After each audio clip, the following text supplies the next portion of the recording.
Cross over to the Ashanti region where William Evans Inkum is at the Christian Health Providers Association of Ghana, a particular health facility, and is giving us information about how the doctor-patient ratio is working out, and he will be giving us an update right about now. Thank you. Very soon we'll be speaking to the administrator, and he will be telling us the kind of pressure that they have been going through and how they are working hard to contain the situation. But let me also say that before we come in here, I managed to visit some of the consulting rooms, and we spoke to some of the doctors who are busily working on the patients, and they tell us that they are receiving a lot of emergency cases. Those that need to be referred to Kwadaso Hospital, which we know currently is not working at the moment because of the doctor strike. They try to call the doctors here so that they look at the patients. But I can tell you some of the rooms are flooded. They are actually struggling with space for clients who have been coming here. And then Mr. Bajo Solomon is the administrator here. So sir, the pressure here is very obvious. Really, it has been very difficult for us for about 2 weeks now. Since the public doctors embark on strike, for us, we are still working. Okay. But then the situation is very difficult. All right. Our doctors are at post, and patients keep on trooping. And our main problem is space and then materials. Okay. Now, you've talked about space, you've talked about materials. What sort of motivation are you getting? Because I understand that early on you told me that you'll be getting some materials from the Regional Health Ministry Directorate. Yes. Or Directorate. Luckily enough, last week, the medical director for Ashanti region had to give us some support. He asked us to come for some materials, and it has really relieved it. It has given us a lot of relief in terms of materials.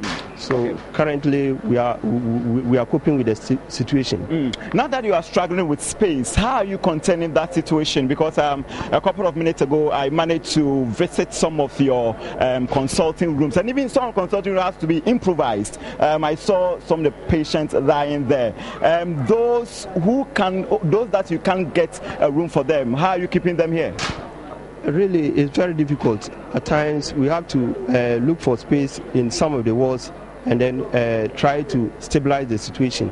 But as you could see, we are even keeping some of the emergency cases in the veranda with screens to treat them. So for space, it's actually very difficult for us to handle the situation. Well, my final question has to do with those patients or clients who have been coming in with the National Health Insurance card.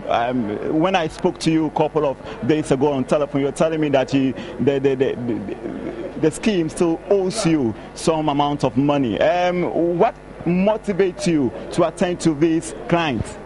Really, the NHIA has been reimbursing for March up to July this year. They've not been able to reimburse it. So we normally negotiate with our suppliers to get materials to work with. It's very difficult for us. With the NHIA, we are really finding it very difficult. The money we need to buy the materials are not forthcoming, and it's really giving us a lot of challenge. Right. Now, GMA has declared strike. Now, in the next 2 weeks, you're going to see the doctors in their various homes. Why are you not on strike? For us, we receive instructions from CHAG, and CHAG has not given us any directives that doctors working in CHAG institutions are on strike. And also our board, the hospital board, has also not given any instructions to that effect. So we have currently about 5 doctors with physician assistants and all the clinical staff at post attending to patients. Okay, so are you trying to tell us that members of CHAG, they are all working? Yes, please. All CHAG facilities are still working. So we haven't received any instructions from CHAG. Not until that is done, we cannot go on strike. All right, so that is it, Martin. Good news for people within the Kumasi metropolis. At least, even if you go to Kwadaso Teaching Hospital and don't get medical attention and medical care, well, Kwadaso SDA Hospital is there to give you. But the problem still persists.